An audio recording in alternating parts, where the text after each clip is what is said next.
বাংলাদেশের রাজনীতিতে ষড়যন্ত্র তো একটা ফ্যাক্টর। এটা অনেক প্রতিষ্ঠানগুলো এখানে এখানে এই ষড়যন্ত্রে লিপ্ত হয়ে থাকে, অনেক দেশেরও এখানে অনেক ইনভেস্ট থাকে।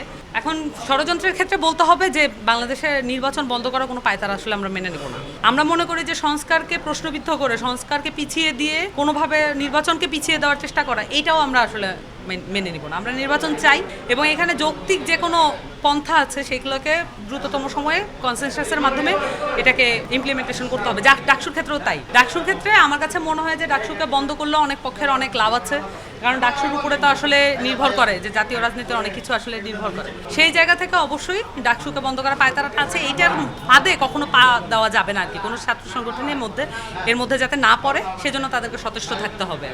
আমার কাছে এটা এইভাবে এখনো মনে হচ্ছে না, তবে এটা হতে পারে যে নুরুল হক নুরের উপরে হামলাটা করে এক ধরনের অস্থিতিশীল পরিবেশ তৈরি করে তারপরে ডাকসু নির্বাচনকে এক ধরনের প্রশ্নবিদ্ধ করা, এটা করলে ডাকসু নির্বাচন যদি না হয় তাহলে সেক্ষেত্রে জাতীয় নির্বাচন প্রশ্নের মুখে পড়বে, হুমকির মুখে পড়বে।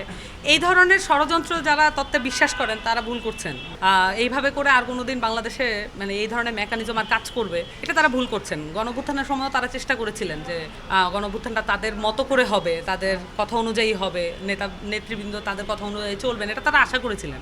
কিন্তু সেই আশায় ঘুরে বালি, সেটা তো হয়নি। তো সামনের দিনেও বাংলাদেশের রাজনীতিতে আসলে এই ধরনের ষড়যন্ত্র তত খুব কমই চান্স পাবে এবং সেই ক্ষেত্রে আসলে আগায় থাকবে যে মাঠের রাজনীতি যারা বোঝে এবং যারা পিপল পালস বুঝতে পারে তাদের বিষয়টাই আগায় থাকবে আশা করি।